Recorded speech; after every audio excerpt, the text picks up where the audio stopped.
Hey, it's me, Miss Wesley. I've got a question for you. Are you ready to get triggy with it? Because it's time for some more trigonometry. We're looking at Trig Packet page 10, starting with some geometry review of right triangle trig. And as you're getting yourself ready, here's another question for you. What would you call a bunch of friends who get together to do math problems? You could call them algebros. Now, I wonder if this question brings anything to mind from things you've seen before. And by things you've seen before, I mean, here's an example. What if I put this acronym up here? SOHCAHTOA. Ring a bell? SOHCAHTOA should remind you of some ratio for sine, cosine, and tangent. And we can use it to solve a problem like this.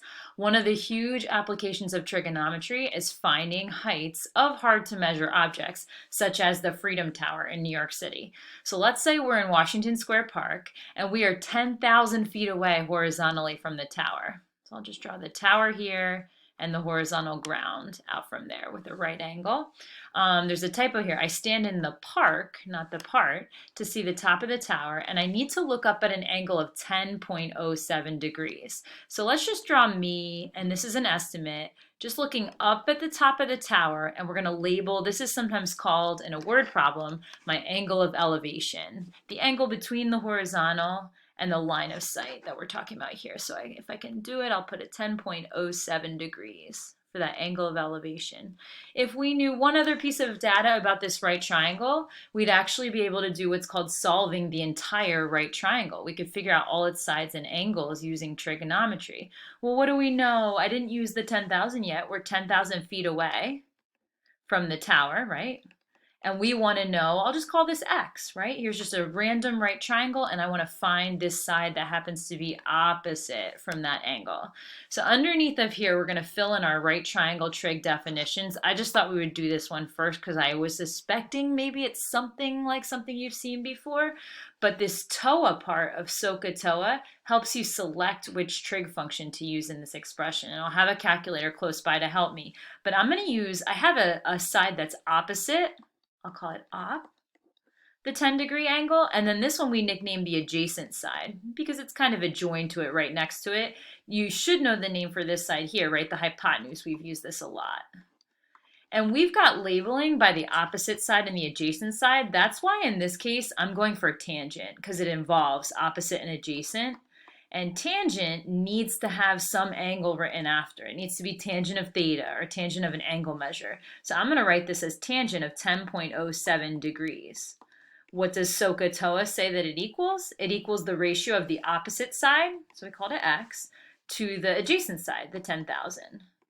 And this is something we could solve with the calculator. You only have one unknown and you're trying to solve for it. So before we record all those definitions, let's multiply the 10,000 to both sides. So you get 10,000 as a coefficient out front of the tangent of 10.07. This will be a job for our calculator. We'll let that take it from here.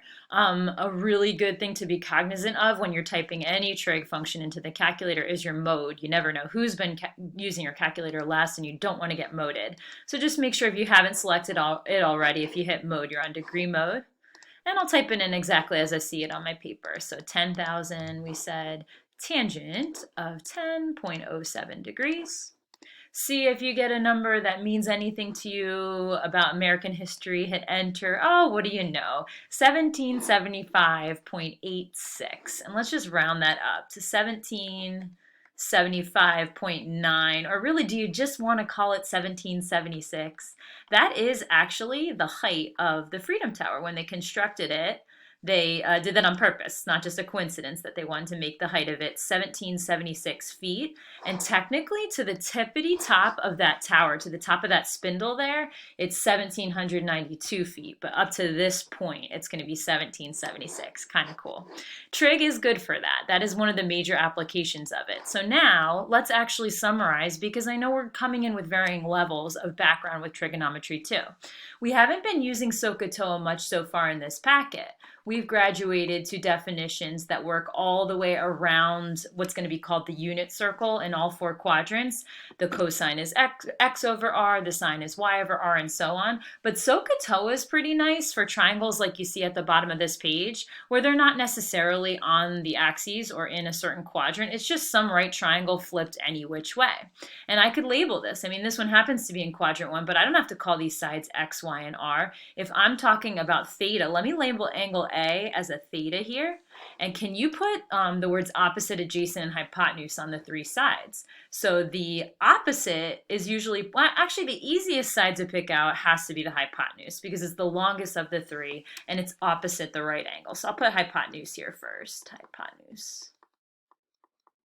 Okay, the next easiest side I think to find is going to be the opposite side because it's directly across from your angle in question. If we're calling theta this acute angle versus calling it this acute angle, which would change these two sides completely. But if theta is down here in this corner, we're going to put the opposite side labeled y right across. And then by process of elimination, we have one more side to label. It's the adjacent side. To me, it's sometimes the hardest side to find, but it shares a side with that angle and it kind of just falls side by side with theta. So I'll put adjacent down here. Okay, and then let me go back to SOHCAHTOA. Sine is the ratio of the opposite side to the adjacent. So I'll just put op over, and I said adjacent, I meant hypotenuse, op over hypotenuse. For its reciprocal, you'd be flipping that. It would be hypotenuse over opposite. I never really memorized these three. I just, like I've always been doing, I know my sine is opposite over hypotenuse, and I'll flip it to get its reciprocal, cosecant. All right, what about cosine? Cosine is the ka part of SOHCAHTOA, right? So it's the ratio of the adjacent side to the hypotenuse. Okay, and then you could also flip it to get the secant, hypotenuse to the adjacent. Lastly, what about tangent? TOA. Opposite, we just used it in the last problem. It's going to be the ratio of the opposite side from that angle to the adjacent side, TOA. And we can flip that to get the cotangent. You'll go adjacent on top and opposite on the bottom. Okay, so this, I don't know how much this feels like review, but it's definitely been a long time since you've used SOHCAHTOA. So let me recopy the acronym, SOHCAHTOA. And feel free to pause the video here and try 1 and 2. You've got 6 answers to get from me: sine, cosine, tangent, and the reciprocals for these angles. I want to try to start with 1. If I'm going to fill in all 6 trig functions, I better know the 3 sides. So I've got the 2 legs of the right triangle. Does anybody know the hypotenuse? I'm wondering if a 5 jumps out at you. Here's one of your special right triangles, a 3, 4, 5. So if you remember it, no need to even use Pythagorean theorem. If I haven't said this before, it's worth noting. A 3, 4, 5 special right triangle is a good thing to rememorize because then you see the sides of 3 and 4 and you know the hypotenuse is going to be 5. Another one to recommit to memory is a 5, 12, 13 right triangle. You just see it so often that it's a nice one to know about.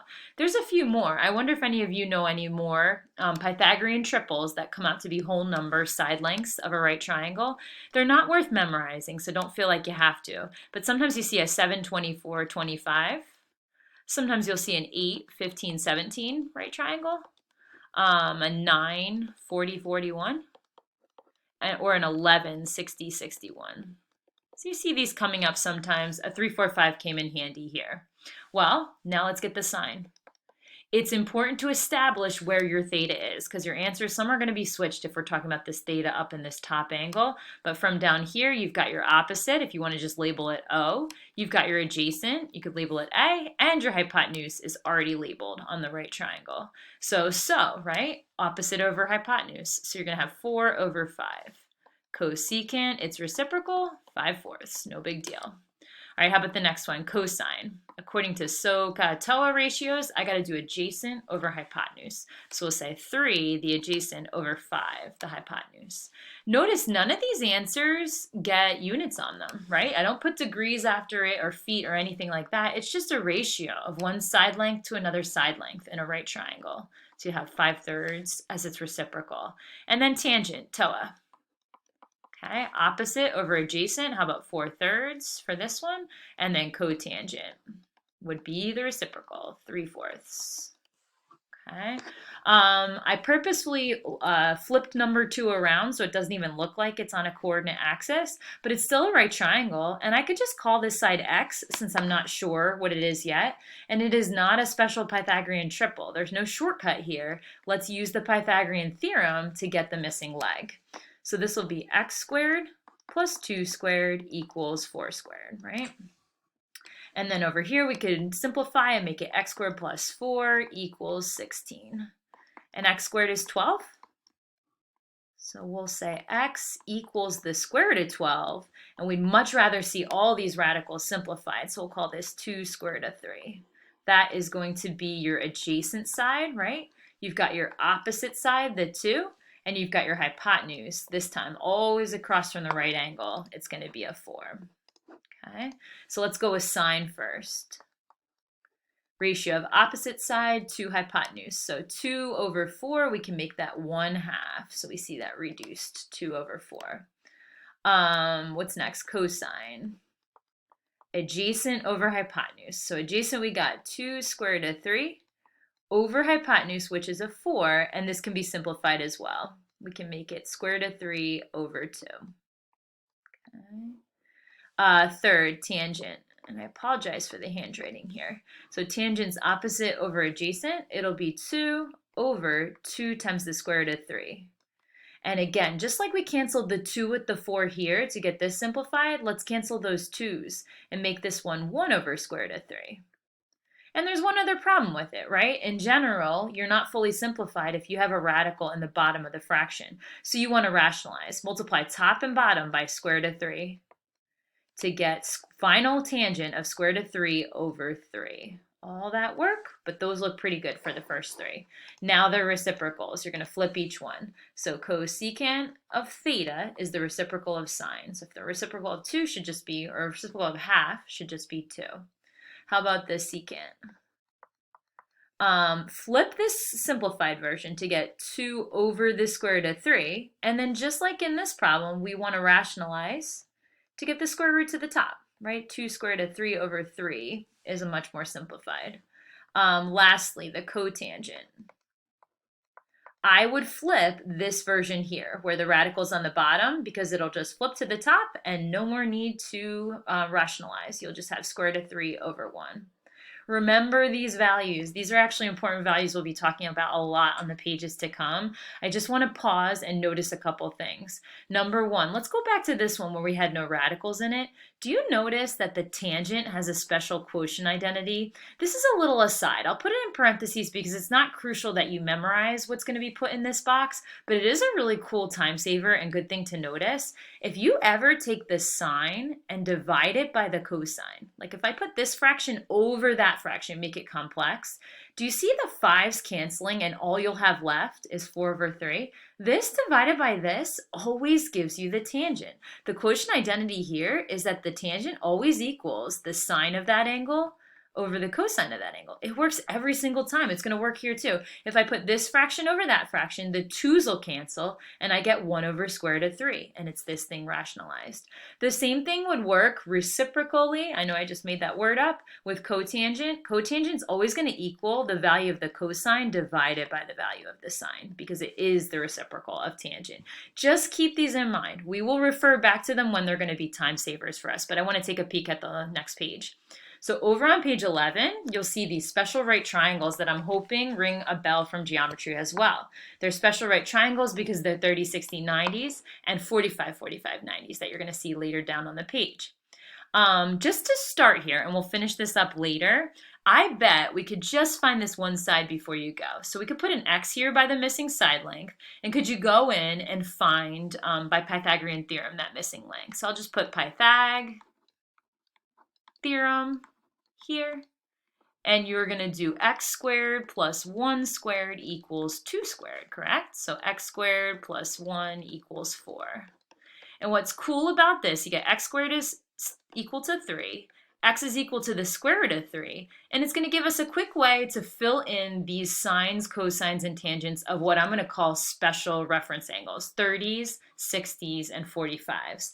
I don't want to get too far ahead of myself, so I'm going to leave you kind of on a cliffhanger here, but it's good to get all that geometry review back into our heads with SOHCAHTOA and some stuff that we can do without the calculator with what we're going to call exact values moving forward. All right, talk to you soon. Hope you have a very nice day.